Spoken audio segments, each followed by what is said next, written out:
So you want to become financially free through real estate. That's an awesome choice. However, you need to know how to run numbers on rental properties. Today, we go over just that in this example. Let's dive into it.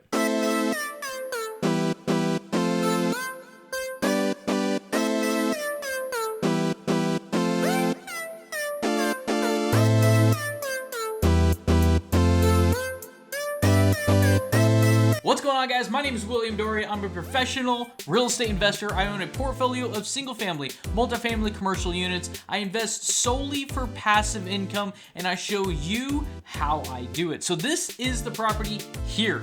All right, and this is the front of the property. As soon as you pull up, you can tell that overall it's not in bad shape. The windows look okay. The roof actually looks good. It looks like it was a 4-bedroom conversion, or is it? We'll get to that in a second. And speaking of bedroom count, check this video out. Okay, so this video was actually inside the kitchen, and this is what it shows like inside. You open the door, and bingo, a bonus room, guys.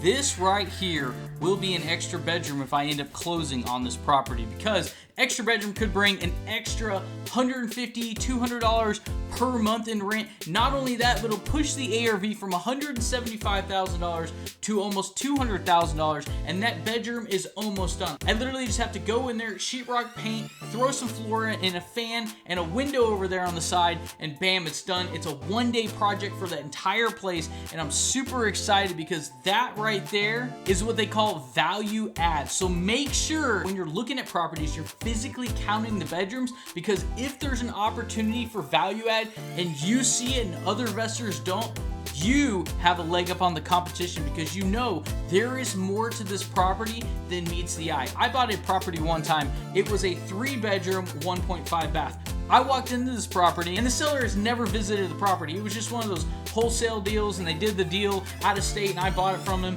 But it was actually a 5-bedroom brick home. And the wholesaler thought it was a 3-bedroom. They marketed it as a 3-bedroom. I walked through that place about 4 times saying 1, 2, 3, 4, 5. Okay, hold on, whoa. 1, 2, because I was like, what is going on here? There's 5 real bedrooms with closets and windows and everything. It was a huge bonus. And that property today, I locked it up for $55,000. I did some rehab to it, which cost me about $35,000. And today it's got an ARV of about $150 or so. So always be sure to look for value add opportunities. Okay, so the first thing you're gonna notice when you pull up to the house is this.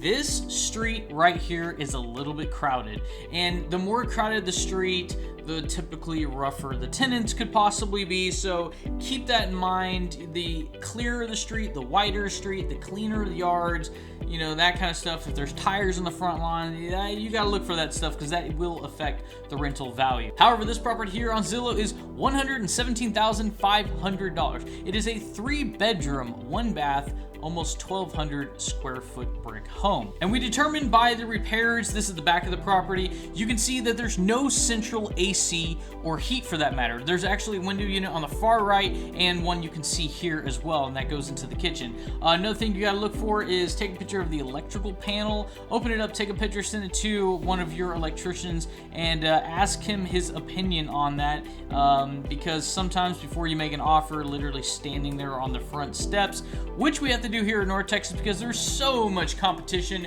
you need to know kind of what you're getting yourself into. Okay, so this area rents for $1,400 per month. We're gonna assume in this video that you put down 20%, which will leave your payment at $682 per month. Now you might be thinking, 682 minus 14, that's awesome. Whoa there, cowboys. So check this out. You got a couple things that we're gonna take off of this, such as repairs, we're gonna assume $100 per month. Property management is gonna run $140 per month. Vacancy, we're gonna assume 10%, that's $120 or about $120 a month.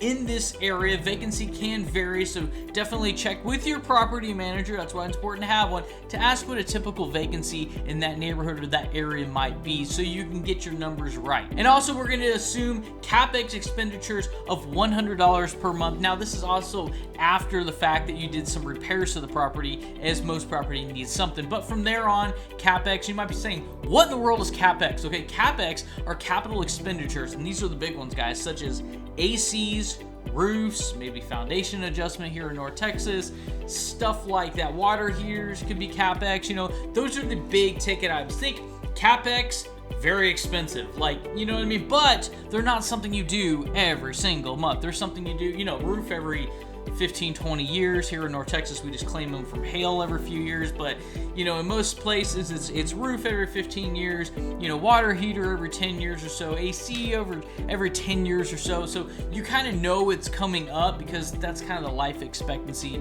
of those particular items. Which brings you to a total grand net value.